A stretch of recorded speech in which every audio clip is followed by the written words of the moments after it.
I like to stop and think about the great lengths we used to take, the unimaginable pain our species went through, the pure wit and innovation. We were fueled by survival, nothing more, nothing less. And now, today you're busy fending off a curious raccoon at your garbage can, if you're lucky, or unlucky, I suppose. But 10,000 years ago, it was a different story. Our ancestors had zero modern firepower, and yet they made it work with a carved stick and a sharp rock. That's true grit. I personally would get mauled, absolutely destroyed, cease to ever exist. But this got me thinking, how did they actually do it? And what did they even use to survive? When we envision a grizzly bear, images of today's North American forests may come to mind. Giant, powerful predators that can dwarf any human on two legs. Yet, if we travel back tens of thousands of years into the late Pleistocene, we would encounter ursine beasts even larger than modern-day grizzlies.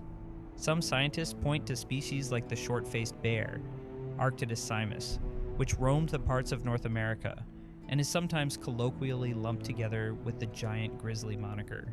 Whether we label it a short-faced bear or an archaic mega-grizzly, these formidable animals stood taller than a human, weighed up to 1,000 kilograms or more, and presented a dire threat to any early humans who encroached on their territory. The question is, how did our ancestors face such beasts without modern firearms or steel-tipped crossbows? The answer points to an ancient weapon, likely the spear thrower, commonly referred to as an atlatl in the Americas, or advanced hand-thrust spears in earlier millennia. These arms, though simple by modern standards, delivered surprising velocity and penetration. Paired with group hunting strategies, these early technologies allowed humans to confront even the largest carnivores of the Ice Age.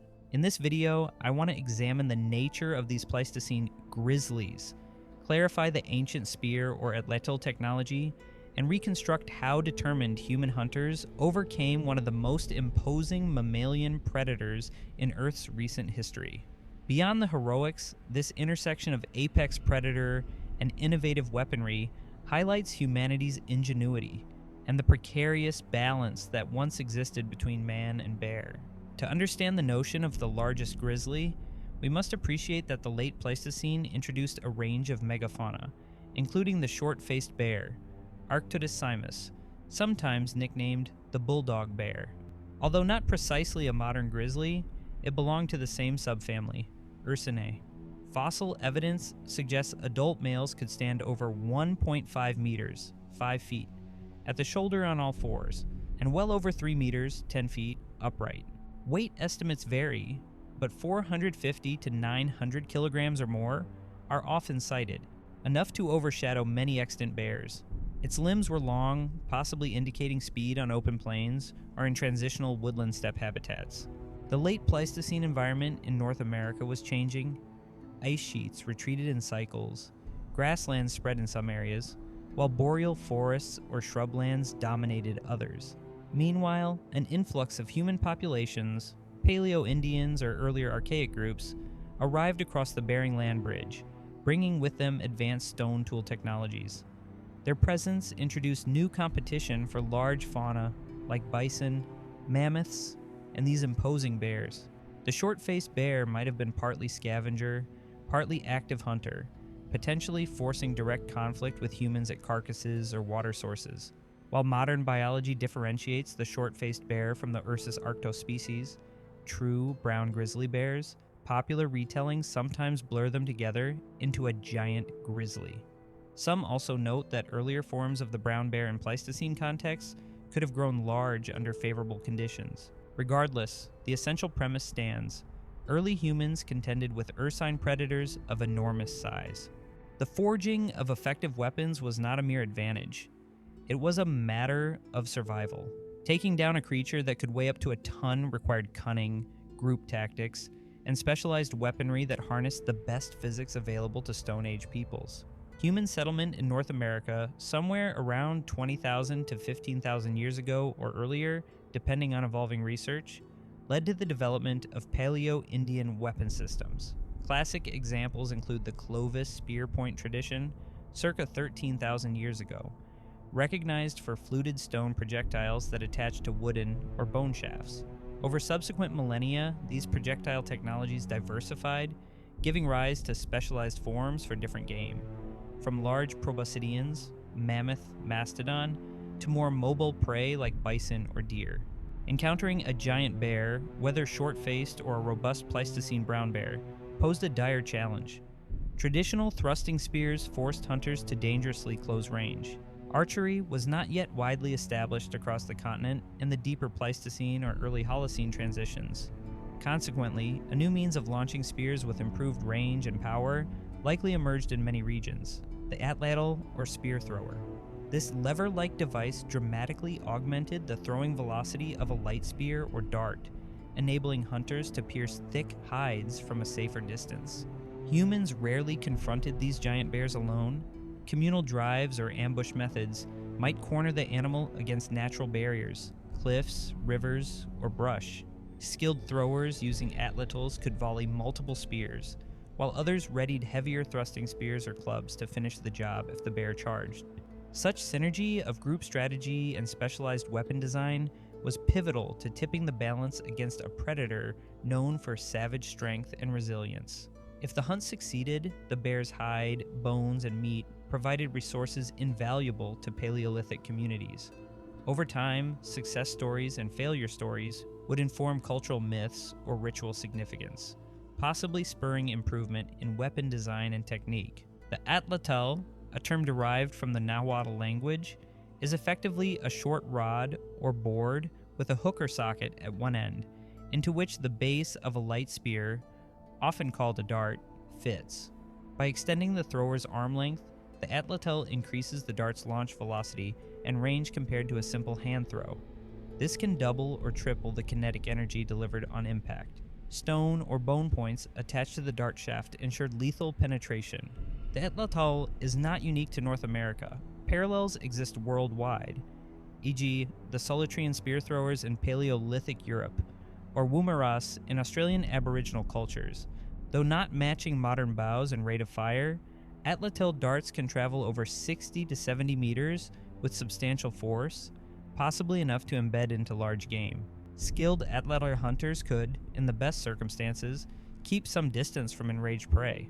If an ursine target rushed them, however, they might only have time to loose one or two darts before switching to close-quarter spears or clubs. By the late Archaic or early woodland periods in North America, atlatls appear widely in archaeological contexts, from southwestern desert caves to eastern woodland sites. Certain groups refine them with stone weights or banner stones for improved balance or throwing smoothness.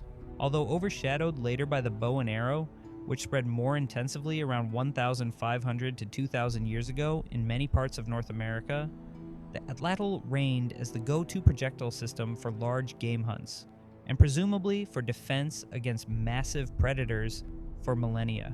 Hence, when imagining early humans facing a monstrous Pleistocene grizzly or short-faced bear, the atlatl emerges as a prime candidate for the ancient weapon that could deliver the kill shot. This synergy of technological leverage, specialized projectile points, and group tactics likely spelled doom for even the largest of bears under the right circumstances. Though definitive mega-bear hunts leave limited direct evidence, paleoanthropologists posit that some hunts were pre-planned. Early human parties might track a known bear's den or feeding territory. They might set vantage points or use vantage from elevated terrain. If the plan was to kill a bear that threatened their camp, or to harvest it for hide fat, the advantage of multiple hunters armed with atlatls or advanced spear points would be indispensable. In a typical scenario, a volley of atlatl darts might wound the bear, hoping to slow it or cause critical bleeding. If the wounded animal charged, hunters could scatter, with some continuing to throw darts. A well-placed spear to the chest or flank might cause lethal internal injuries, though such hunts always posed enormous risk. Tales or lore could revolve around successful kills, fueling spiritual or ceremonial significance for the tribe or band. Accidental confrontations presumably occurred if humans stumbled upon a bear's kill site, or if a large bear encroached near a camp. The atlatl offered a chance to scare or injure the predator from a short distance. If the bear advanced, a backup plan involved large stabbing spears, or even the group's best warrior stepping forth. In either case, the goal was to avoid single combat at close quarters. Wariness, stealth, and group synergy could overshadow direct confrontation. Despite these formidable weapons, it's certain humans sometimes lost. A full-grown giant bear's speed, mass, and claws or jaws outmatched any single person. The margin for error was slim, emphasizing how crucial refined weaponry, like the atlatl, and coordinated teamwork were. For ancient societies balancing survival, resource acquisition, and safety, mastering the technology to bring down such a fierce creature underscored the brilliance and boldness of early hunters. Direct proof of atlatl use on a giant bear is hard to come by. Fossil remains of large Pleistocene bears might occasionally reveal cut marks or embedded stone points, but distinguishing a hunting event from scavenging or post-mortem damage is challenging. Paleontologists have found, in some sites, partial skeletons of large carnivores with suspicious puncture wounds consistent with stone projectiles. These can be tentatively attributed to human interaction, but clarity remains elusive. Well-known Paleo-Indian kill sites like those for mammoths or bison often yield stone points near or within skeletons. Fewer are dedicated solely to bear kills. Bears rarely traveled in herds, making them more sporadic as hunting targets. The elusive nature of a top predator, plus the ephemeral presence of early hunter-gatherers, conspired to limit direct proof. Nonetheless, certain cave or rock shelter deposits reveal both large bear bones and lithic artifacts in close proximity, hinting that some hunts or battles occurred. In modern times, experimental archaeologists replicate atlatls and stone projectiles, testing their capacity to penetrate simulated hides or ballistic gel. These trials confirm that an atlatl dart with a well-knapped point can embed deeply in dense tissue and bone. Reconstructions of late Pleistocene hunting strategies rely on these experiments to hypothesize lethal angles and ballistic performance. They suggest a well-thrown atlatl dart could indeed kill even a giant bear if it struck vital organs or caused massive blood loss. While the puzzle of exactly how or how often humans killed these monstrous bears lingers, the meager existing evidence plus logical inferences about weapon efficacy points to atlatl-driven success. Early peoples had the ingenuity and skill to subdue apex carnivores, weaving the war against the largest grizzly or short-faced bear into the grand story of human survival. Many Native American tribes, as well as Paleo-Siberian cultures, place spiritual reverence upon the bear. Even in more recent times, the grizzly or brown bear was considered a relative or a powerful spirit. Some stories recounted heroic hunts or reciprocal respect. If we project such traditions backward to the late Pleistocene or early Holocene, it's plausible that hunts of giant bears were accompanied by rituals or taboos, like not wasting any part of the animal, performing cleansing ceremonies, or crafting symbolic depictions. By confronting these creatures with an atlatl or spear, early hunters might have proven their bravery or skill, earning them status within the group. The bear's hide, claws, or skull could become totems or revered items. In some oral traditions from northern latitudes, bear hunts signified a pinnacle test. If one overcame the king of the forest, it implied a connection to supernatural powers or the blessings of protective spirits. Outside the Americas, different societies similarly held bears in mythic regard. Nivk and Ainu, peoples in Northeast Asia, for instance, had bear festivals. Even in prehistoric Europe, cave art sometimes depicts bears in ways that might hint at mythic significance. Although not directly referencing the atlatl, these parallels demonstrate how large carnivores often occupy a revered spot in human culture. The weapon used to slay them thus gains symbolic weight. For early Americans, the story of taking down a monstrous Pleistocene bear could become tribal legend, reinforcing communal identity and the importance of mastering specialized weaponry. Thus, the relationship between man, weapon, and fearsome prey was never purely utilitarian. Ritual, myth, and respect for the bear, both physically and spiritually, integrated with the practical aspects of hunting to feed families or protect camps. Over thousands of years, the atlatl and heavy spears gradually gave way in many cultures to bows and arrows. The bow's advantages included a higher rate of fire, potentially longer effective range, and easier carry. By the time major Paleo-Indian traditions evolved into archaic and woodland cultures, the bow had become widespread in North America, while the atlatl persisted in pockets, notably in Mesoamerica, where Aztec warriors used it well into the post-classic era. Bow-based hunting and warfare overshadowed it. For giant bear hunts, a well-placed arrow could be effective, but the fundamental risk of close confrontation remained. As the Holocene progressed, the largest Pleistocene bears either went extinct, like the short-faced bear, or significantly reduced in size and population, like emergent smaller brown or grizzly lions. Human communities adapted to smaller game, diversifying diets.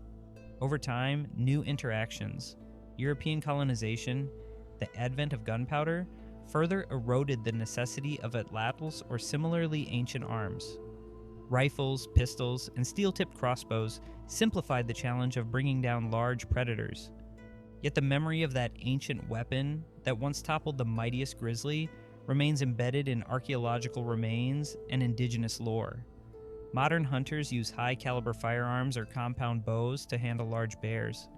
It's humbling to imagine that, millennia ago, an atlatl-propelled dart or well-flung spear could drop a monstrous carnivore. This historical footnote underscores the adaptability and courage of early humans who, despite lesser technology, commanded enough skill to thrive in formidable Pleistocene ecosystems. In the grand story of human innovation, few episodes encapsulate our ancestors' resourcefulness as vividly as their confrontations with towering Pleistocene bears. Although modern grizzlies awe us today, the prehistoric short-faced bear dwarfed many living Ursidae, forcing early hunter-gatherers to refine tools beyond simple clubs or archaic spears. Out of necessity emerged the atlatl, an ancient weapon that harnessed a lever's mechanical advantage to launch spears, or darts, with deadly force. This synergy between group hunting tactics and high-velocity projectiles gave our ancestors the edge needed to bring down even the most intimidating Mega-fauna. Such hunts weren't routine. Confronting a one-ton bear capable of outrunning and overpowering individual humans carried enormous risk. But the ability to kill these apex predators changed the balance of power in Ice Age landscapes. The victory brought prized hide, meat, and materials to a band of hunters, and likely instilled spiritual and cultural reverence around the act. Over time, the atlatl's usage ebbed as the bow and arrow and later firearms became prevalent. Yet the principle remains. In a world of monstrous beasts and limited technology, early humans found cunning ways to survive. Today, the largest grizzly that once roamed the Pleistocene stands as a symbol of nature's raw challenge. It also embodies the triumph of collective ingenuity. Perhaps in modern pop culture, we emphasize heroic sword wielders or advanced firearms, but in the actual prehistoric record, it was the simplicity of a carved stick with a hooked end, a technology harnessing geometry and communal strategy that allowed humankind to triumph. The next time we marvel at a museum's exhibit of giant bear fossils or stone projectile points, we can remember that our species overcame such colossal threats not through brute force alone, but through a brilliant synergy of invention and cooperation, indeed, an ancient weapon that shaped the destiny of humans and bears alike.